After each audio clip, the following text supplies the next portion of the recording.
oportunidade de trazer ali para a terra um benefício, não somente do que a água produz, mas também de oportunidade turística, de oportunidade de tráfico de navios, de tráfico de transportes fluviais, como também até turismo, porque alguns mares, como o Mar Morto, é turístico, não só por causa da quantidade de sal, mas por ele ser um mar turístico e ser referenciado turisticamente pela oportunidade que dá das pessoas boiarem sobre as suas águas para ler jornal, revistas, e ficar ali praticamente é um mar que não se afunda porque a água é tensa, então isso causa uma oportunidade de turismo, né? Então, por isso que vamos dizer que é uma hidrografia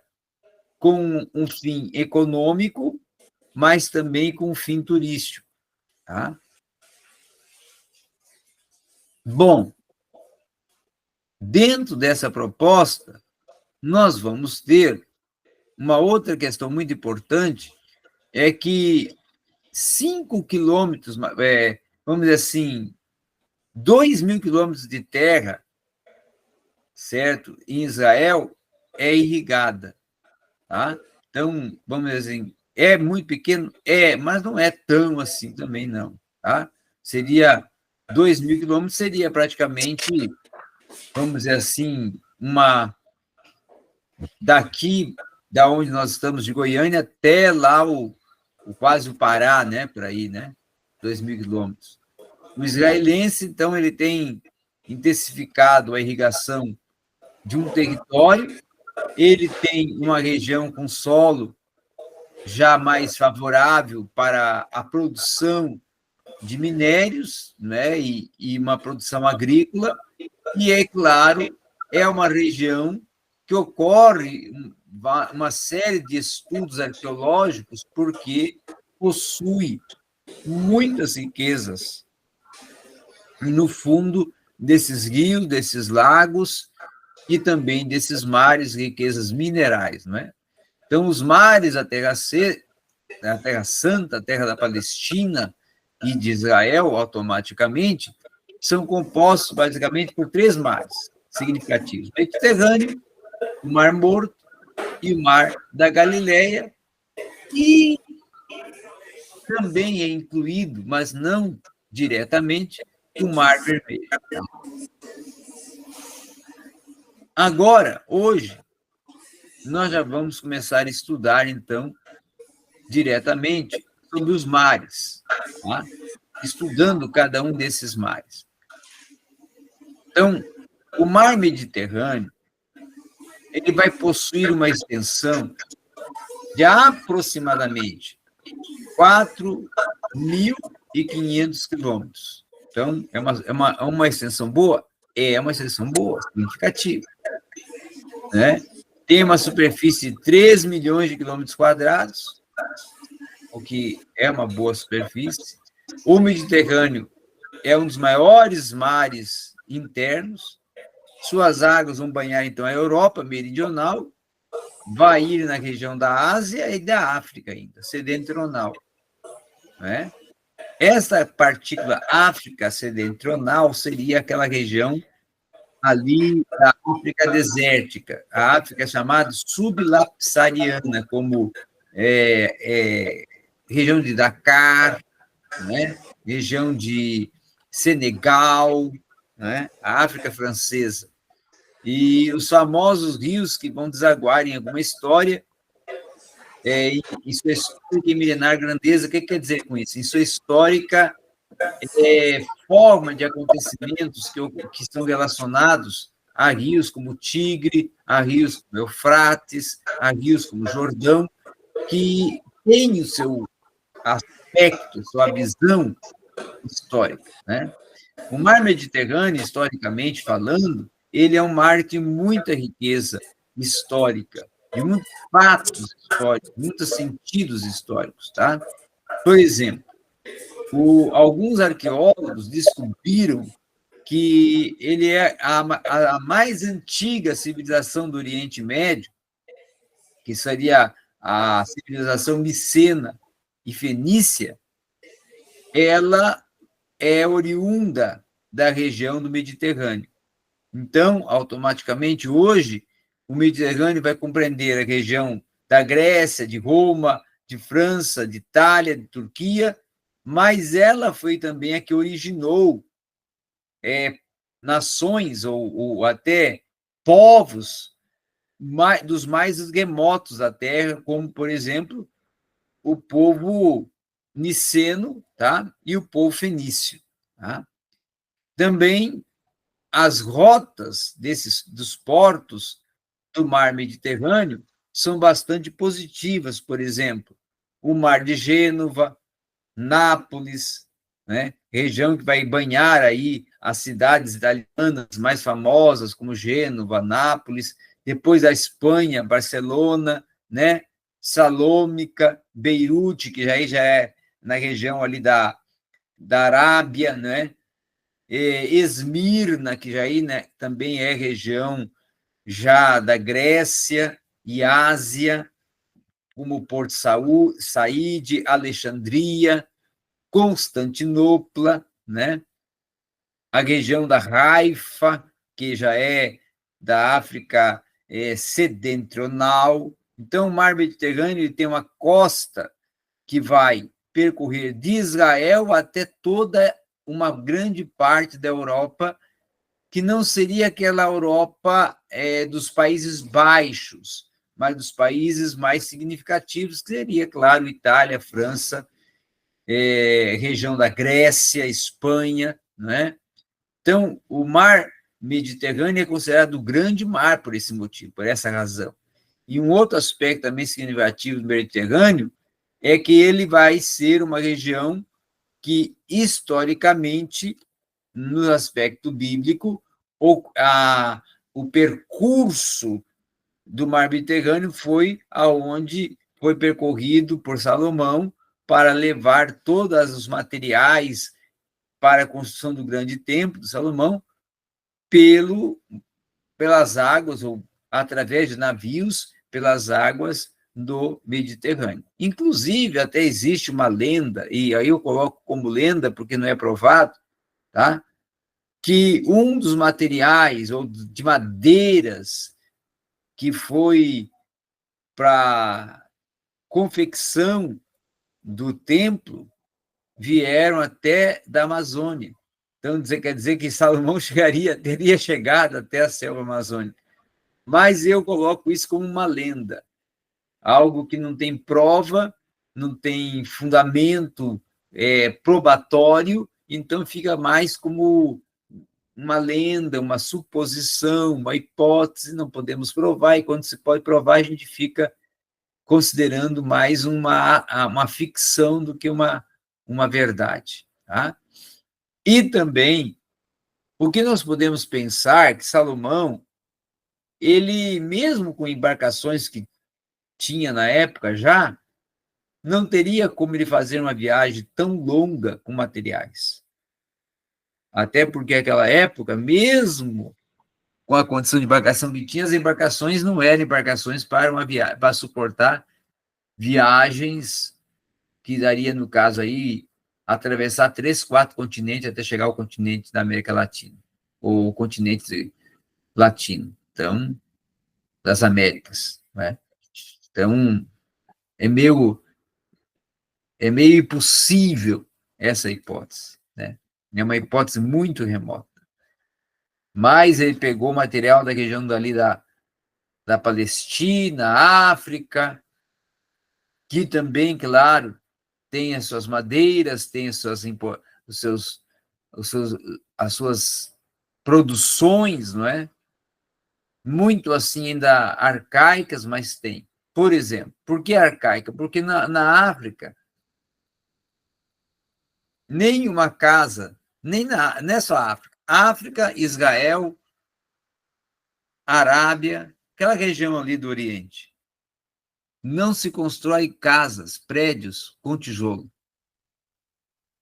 Esse tijolo de argila nem sabe o que existe. Eles nem sabem que existe.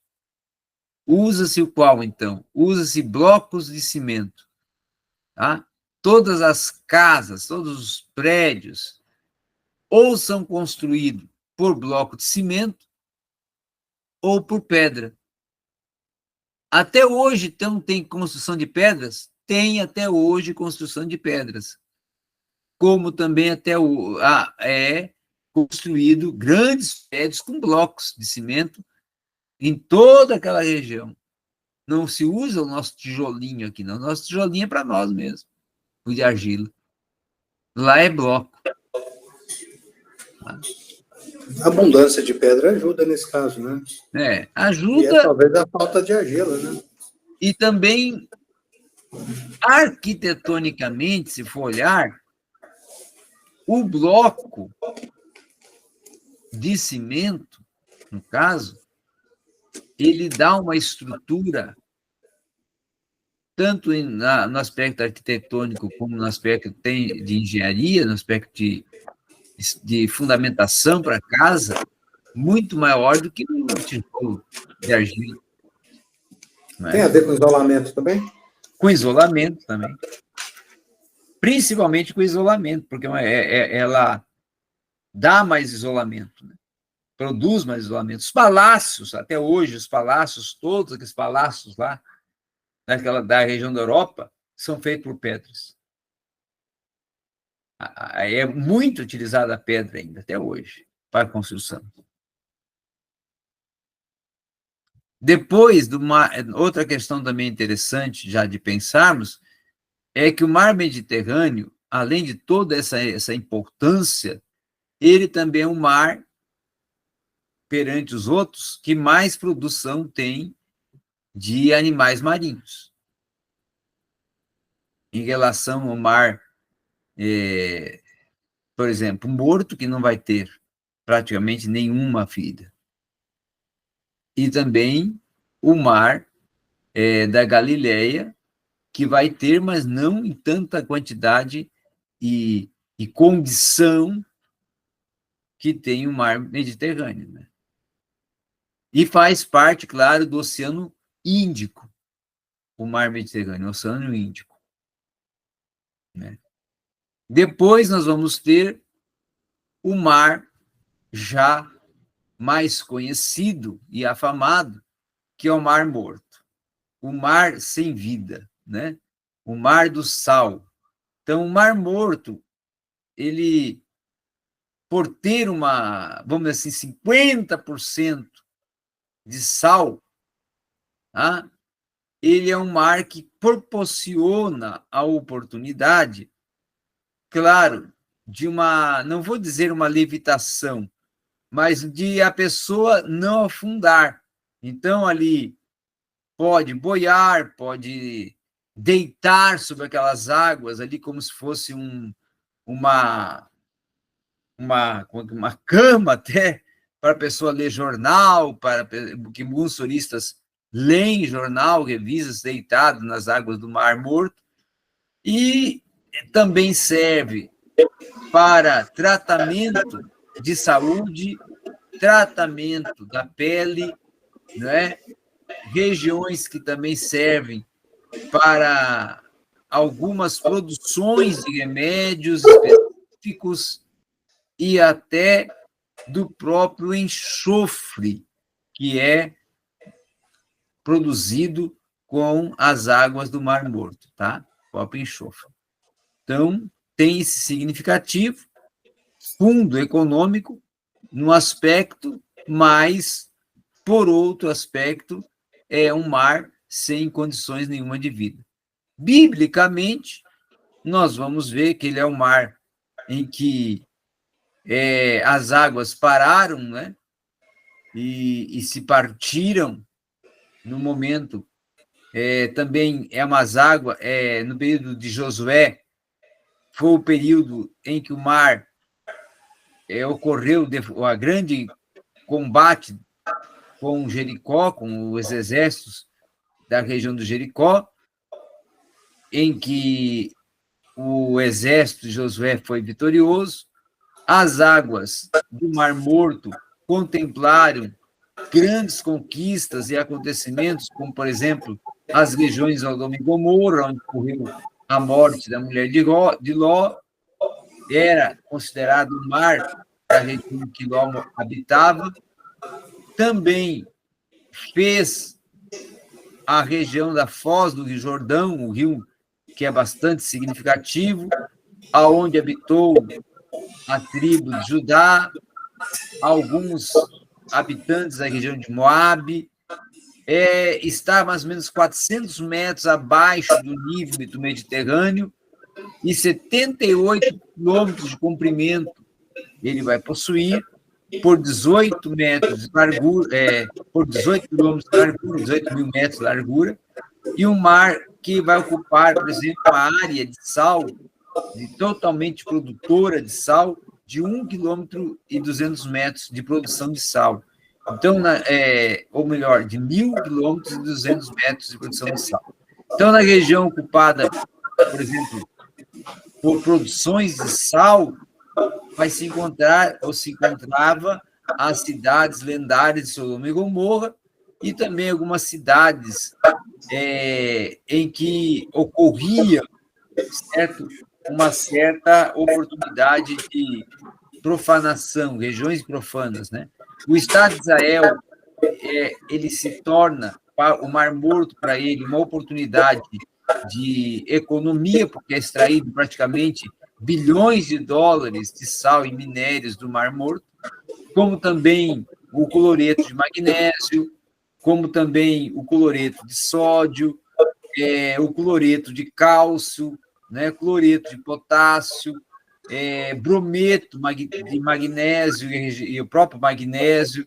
Então, automaticamente se torna um mar econômico, se torna um mar produtivo para a economia israelita, e foi uma região que se tornou até fortaleza no período dos reis alexandrinos, não é? Como Filipe, Alexandre o Grande, Alexandre Jameu, depois a período dos Herodianos, os Herodes, o Arquelau e outros Herodes, e também é uma região onde o próprio João Batista viveu, e próximo a esse mar tinha a Foz do Rio Jordão, onde o Batista, no caso, batizava os seus ouvintes, ou aqueles que arrependiam com a sua mensagem, com a sua pregação de arrependimento. Então, tem também o sentido em que ali encontra-se a comunidade essênia, dos essênios, a qual João Batista pertencia, as cavernas de Qumran, onde foi encontrado muitos pergaminhos e documentos históricos. Tá? Então, tem todo esse sentido arqueológico, histórico, que vai compreender o mar da região do Mar Morto. Perguntas? No caso, o Jordão deságua nele. O Jordão deságua nele. Só que o Jordão não é um mar, ou um rio, melhor dizendo, salgado. Ele é um rio de água doce, mas que vai desaguar nele. Exato. E ele se torna salgado por conta dessas poucas águas doces que desaguam nele. Sim. Agora, o Rio Jordão já tem a vida. E o Rio Jordão já tem vida, né? E o Mar Morto não. Só curiosidade. Essas águas têm baixado ao longo das décadas? Há muita especulação arqueológica, e hoje é até algo assim engraçado, porque hoje surge com a internet milhares e milhares de escatólogos, ou aqueles que trabalham com a escatologia, e que se tornam especuladores, porque especulam coisas que não estão na Bíblia. Então, começam a dizer, tem regiões do deserto que já está nevando, isso é final dos tempos, isso está previsto. Não tem profecia nenhuma que fala sobre isso. Então, o Mar Morto já está diminuindo essa água e o sal está tomando conta de toda a região da água. Não existe isso. Não tem como ocorrer isso. Nem biblicamente tem fundamento isso. Claro que tem regiões do Mar Morto que, com o passar das décadas, o sal vai absorvendo a água? Vai. Isso é algo natural que acontece. Mas não quer dizer que o sal vai tomar conta de todo espaço de água ou de condição hidrográfica do Mar Morto, aonde teria a densidade das águas. Não é algo. Esse mar também é um mar que você pode também considerar uma coisa que não é um mar de uma alta proporção de profundidade, de um alto volume de águas. Não. Quem sabe lá na sua maior intensidade da água, lá no alto mar, chega aí, quem sabe, aí uns 40 metros, 50 metros, mas não mais do que isso de profundidade. Não é um mar de alta profundidade, é um mar que ele se torna até raso, porque não tem como haver um volume de água por causa que o próprio sal vai coibindo isso. Ele é um mar mais, vamos assim, mineral. É um mar mais mineral. Então, essa é uma realidade. E aí, pode-se até pensar que ele não tem valor nenhum, mas ele tem um grande valor econômico e um grande valor medicinal. Um grande valor medicinal, porque tem muitas pessoas que se utilizam da água do Mar Morto para a saúde, para tratar algumas questões relacionadas a doenças de pele, de doenças até inclusive para efeitos de rejuvenescimento. Rejuvenescimento é utilizado alguns produtos do Mar Morto que as pessoas se banham e passam a argila tirada do fundo do Mar Morto sobre a pele para poder servir ali de uma pasta de rejuvenescimento para o rosto, para a pele do rosto e outras coisas. E, claro, turisticamente, as pessoas vão ali porque existe a possibilidade de desfrutar até um momento em que você pode boiar sobre a água sem ser afundado. Só que, assim, se torna uma coisa muito desprazerosa ao mesmo tempo. Por quê? Porque como que você vai boiar?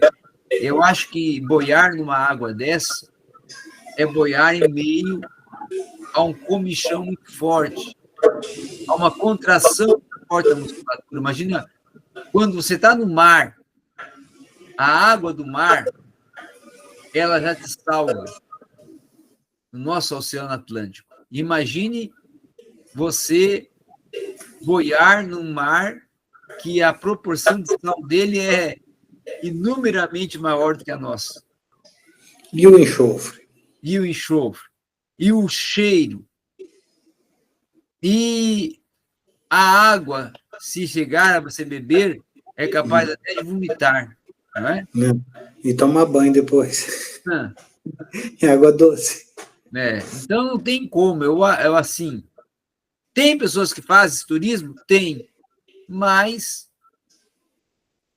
devem ser pessoas mais daquela região mesmo, porque os latinos não suportariam, os europeus não suportariam. Diz uma coisa, esse mar era usado, vamos dizer assim, na época de Jesus para locomoção de um território para outro, era uma via hídrica.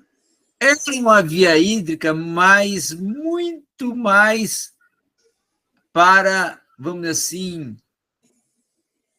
pouco aproveitamento histórico, muito, era uma via hídrica, mas muito, sabe? Porque não tinha pesca, né? O mais significativo e bíblico é o Jordão pelo quesito ou pela relação com Batista e com o batismo de Jesus. Também. Não até porque o Jordão fosse um rio historicamente, né? Não. É porque ali ocorre a vida e o ministério de Batista e também o batismo de Jesus. Né?